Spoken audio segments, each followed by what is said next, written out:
اعوذ باللہ من الشیطان الرجیم بسم اللہ الرحمن الرحیم۔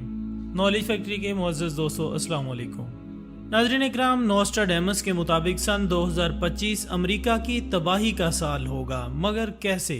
نوسٹراڈیمس کی سالوں قبل کی گئی پیشن گوئی کیسے پوری ہونے جا رہی ہے، آج ہم اسی پر بات کریں گے۔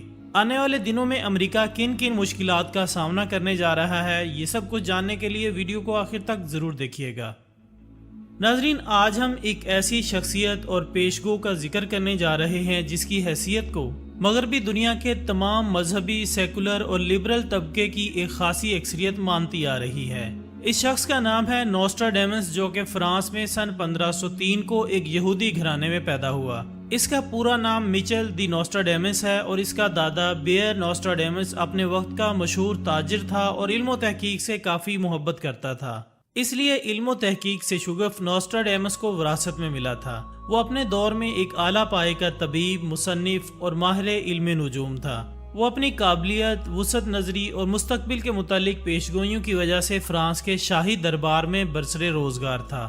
اس کے دور میں فرانس میں بادشاہت ہوا کرتی تھی۔ نوسٹراڈیمس نے اپنی زندگی میں لے پروفیسز یعنی پیشن گوئیوں کے نام سے ایک مشہور زمانہ کتاب لکھی، جو کہ اس کی زندگی میں ہی یعنی سن 1555 میں پبلش ہوئی۔ یہ کتاب مستقبل کے متعلق پوری دنیا میں رونما ہونے والے انقلابات، واقعات اور حادثات کے متعلق ہے، اور سب سے دلچسپ بات یہ ہے کہ یہ رباعیوں کی شکل میں لکھی گئی ہے۔ یہ پیشگو سن 1566 کو دل کی بیماری کی وجہ سے اس جہاں فانی سے کوچ کر گیا۔ اس کی یہ کتاب پچھلے 450 سالوں میں دنیا میں سب سے زیادہ پبلش اور فروخت ہونے والی کتاب ہے۔ نوسٹراڈیمس نے اپنی قبر کشائی کے متعلق بھی ایک بہت ہی عجیب و غریب واقعے کا ذکر اپنی کتاب میں لکھا تھا۔ 17 مئی سن 1791 کو انقلاب فرانس شروع ہوا تو 2 سال گزر چکے تھے۔ ملک کے تمام بڑے بڑے ظالم عہدیدار جان سے مار دیے گئے تھے۔ ایک رات 3 شرابیوں نے نشے کی حالت میں چرچ کے احاطے میں ایک قبر کو کھود ڈالا۔ انہیں قبر میں ہڈیوں کا ایک ڈھانچہ ملا جو کہ نوسٹراڈیمس کا ہی تھا، جس کے گلے میں لٹکی ایک تختی پر لکھا ہوا تھا کہ انقلاب فرانس کے 2 سال بعد 3 شرابی میری قبر کشائی کریں گے۔ ان میں سے 2 اسی رات مر جائیں گے، جبکہ تیسرا ساری زندگی کے لیے پاگل بن جائے گا۔ یہ تحریر دیکھ کر تینوں شرابیوں کے ہوش اڑ گئے۔ ایک تو موقع پر ہی ڈر کے مارے مر گیا، باقی دونوں نے وہاں سے چلاتے ہوئے دوڑ لگائی۔ انقلابی گارڈز نے دونوں کو چور سمجھ کر ان پر فائرنگ کر دی۔ ان میں سے ایک فائرنگ سے مر گیا جبکہ دوسرا زخمی ہوا، لیکن اس واقعے سے ہمیشہ کے لیے وہ پاگل ہو گیا۔ دوستو، نوسٹراڈیمس نے 17ویں صدی میں گریٹ فائر آف لندن کی بھی پیشن گوئی کی تھی۔ آگ لگنے کا یہ واقعہ سن 1666 کو رونما ہوا۔ اس نے پہلی جنگ عظیم کا ذکر بھی اپنی رباعیوں میں کیا ہے۔ اسی طرح ہٹلر کے عروج و زوال کے بارے میں بھی اس کی پیشن گوئیاں سچ ثابت ہوئیں۔ دوستو، نوسٹراڈیمس نے ہٹلر کو فرانسیسی زبان میں ہسٹر کے نام سے پکارا ہے۔ 21ویں صدی کے آغاز میں ایک طاقتور ترین ملک کی عمارت سے 2 لوہے کے پرندے ٹکرانے اور اس ملک کے زوال کا ذکر بھی نوسٹراڈیمس کی کتاب میں ملتا ہے، اور یہ ملک امریکہ ہے جس میں 9/11 کا واقعہ رونما ہوا۔ اس طرح نوسٹراڈیمس نے امریکی زوال کی پیشگوئی بھی کر رکھی ہے، جس کے مطابق سن 2025 تا 2030 کے درمیان امریکہ میں قحط سالی اور اشیاء خوردونوش کی شدید قلت پیدا ہو جائے گی۔ اس پیشن گوئی کے حوالے سے کئی امریکی ماہرین بھی اشارہ دے چکے ہیں کہ آنے والے سالوں میں امریکہ کے اندر بدترین قحط پڑنے والا ہے اور اشیاء خوردونوش کی کمی ہو جائے گی، جبکہ سفید اور سیاہ فام امریکیوں میں بڑی جنگ چھڑنے کا خدشہ بھی ہے، جس سے بڑے پیمانے پر قتل و غارت ہو سکتی ہے۔ یعنی نوسٹراڈیمس کی ایک اور پیشن گوئی پوری ہونے کے قریب ہے۔ اس سے قبل امریکہ کے حوالے سے نوسٹراڈیمس کی ایک پیشن گوئی پوری ہو چکی ہے، جس میں انہوں نے کہا تھا کہ سال 2018 میں دنیا کی سپر پاور پر بے شرم، بے باک اور جھگڑالو قسم کا شخص حکمرانی کرے گا، جو اپنی فوج کا سالار بھی ہوگا، اور اس کے جھگڑے ایسے شدید ہوں گے کہ قوم اور ملک اس کی وجہ سے کٹ جائیں گے۔ ماہرین کے مطابق یہ شخص ڈونلڈ ٹرمپ ہی تھا، جس نے امریکہ کا اقتدار سنبھالتے ہی امریکی فوج کا کنٹرول اپنے ہاتھ میں لے لیا تھا، اور ٹرمپ کی غلط پالیسیوں کی وجہ سے ہی دنیا کے کئی ممالک ایک دوسرے سے گتھم گتھا ہوئے اور ان میں دوریاں پیدا ہوئیں۔ ناظرین، اسی طرح نوسٹراڈیمس نے ہندوستان اور پاکستان کی آخری جنگ کے متعلق بھی پیشگوئی کر رکھی ہے کہ 3 شیروں کے نشان والی فوج کو اپنے دیرینہ دشمن کے ہاتھوں شکست فاش ہوگی اور اس ریاست کا مکمل طور پر خاتمہ ہو جائے گا۔ ناظرین، یہ بات یاد رہے کہ 3 شیر ہندوستان کا قومی نشان یعنی لوگو ہے، جو کہ اس کے پاسپورٹ پر بھی پرنٹڈ ہے۔ آپ دوستوں کی معلومات میں اضافے کے لیے بتاتے چلیں کہ مہاتما گاندھی نے بھی پاکستان اور ہندوستان کے درمیان 4 جنگوں کی پیشگوئی کی تھی اور کہا تھا کہ ہر آنے والی جنگ پچھلی جنگ سے زیادہ خون ریز ہوگی اور چوتھی جنگ آخری جنگ ہوگی۔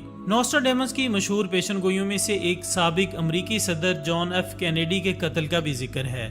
21ویں صدی کے متعلق اس کی خوفناک پیشن گوئیوں میں پوری دنیا کی اقوام کا آپس میں جنگ کا برپا ہونا، یعنی تیسری عالمی جنگ، ایک وبا کے بعد دوسری وبا کا آنا، روس سے ایک وائرس کا نکلنا اور انسانوں کا زومبیز یعنی خون چوسنے والا درندہ بن جانا شامل ہیں۔ جبکہ کچھ ممالک اپنے خفیہ اور مخصوص اغراض و مقاصد کی تکمیل کے لیے غلط پیشن گوئیاں بھی نوسٹراڈیمس سے جوڑنے کی کوشش کر رہے ہیں اور بطور پروپیگنڈا اپنے میڈیا اور سوشل میڈیا پر یہ باتیں پھیلا رہے ہیں۔ انڈین میڈیا اس کھیل میں سب سے بڑھ چڑھ کر حصہ لے رہا ہے کہ 21ویں صدی میں ہندوستان سے ایک عظیم لیڈر رونما ہوگا جو کہ پاکستان اور چین پر قبضہ کرنے کے بعد پورے ایشیا پر راج کرے گا۔ دوستو، حال ہی میں نوسٹراڈیمس کی طرح پاکستان میں بھی ایک صاحب کشف بزرگ اپنی وفات سے 1 برس قبل منظر عام پر آئے۔ بلوچستان کے شہر کوئٹہ سے 70 کلومیٹر کے فاصلے پر پراسرار پہاڑیوں میں انہوں نے ساری زندگی گزاری۔ پیشے کے اعتبار سے وہ چرواہے تھے، شاعری بھی کرتے تھے، جڑی بوٹیوں کی پہچان رکھتے تھے، اس وجہ سے ان کے پاس لوگ دور دور سے آتے تھے۔ وہاں کے لوگوں میں بابا جوگی کے نام سے جانے جاتے ہیں۔ بابا جوگی اور نوسٹراڈیمس میں جہاں بہت ساری سملیرٹیز ہیں، وہاں ایک یہ بھی ہے کہ بابا جی کی کتاب کی اشاعت بھی ان کی وفات سے 1 سال قبل ہی ہوئی تھی۔ ان کی وفات کے بعد ان کے مداحوں کی تعداد میں تیزی کے ساتھ اضافہ ہو رہا ہے۔ بابا جوگی نے اپنی کتاب میں 2050 کے لیے بھی پیشن گوئیاں کی ہیں۔ ان کی پیشن گوئیوں کے مطابق سن 2050 تک سرزمین پاکستان کی قومی زبان چائنیز ہوگی۔ گوادر میں ایک نئی قوم نظر آئے گی جو کہ پاک چین دوستی کا نتیجہ ہوگی۔ اس قوم کو پک چینی کہا جائے گا۔ اسلام آباد کی جگہ چائنا ٹاؤن ہوگا۔ بلوچی زبان بولنے والے آہستہ آہستہ ختم ہو چکے ہوں گے اور کراچی کے نیشنل میوزیم میں ان کی کھالوں میں بھوسا بھرے مجسمے نصب ہوں گے جنہیں پک چینی حیرت سے دیکھیں گے۔ دوستو، نئے پاکستان میں ایک ایسا وزیر اعظم بنے گا جو کہ آنکھوں کے ہوتے ہوئے نابینا اور کان رکھتے ہوئے سماج سے محروم ہوگا۔ مرد زنانہ اور خواتین مردانہ لباس پہنا کریں گی۔ دریائے بولان چائنیز ٹیکنالوجی سے پورے بلوچستان میں رواں ہو جائے گا۔ 1 سے زیادہ بچے پیدا کرنے والوں کو جیل میں ڈال دیا جائے گا۔ پک چینیوں کی رنگت سانولی اور نقوش چائنیز ہوں گے اور اس دور میں کتے اور گدھوں کی نسل بالکل ختم ہو جائے گی۔ تو دوستو، کیا واقعی ایسا ممکن ہو سکے گا؟ کیا واقعی بابا جوگی کی یہ پیشن گوئیاں سچ ثابت ہو سکتی ہیں؟ اس بارے میں آپ لوگوں کی کیا رائے ہے؟ کومنٹس میں ہمیں ضرور بتائیے گا۔ ملتے ہیں بہت جلد ایک اور اچھی سی ویڈیو کے ساتھ۔ تب تک اپنا دوستوں، رشتہ داروں اور گرد و نواح کے تمام لوگوں کا بہت خیال رکھیے گا۔ اللہ حافظ۔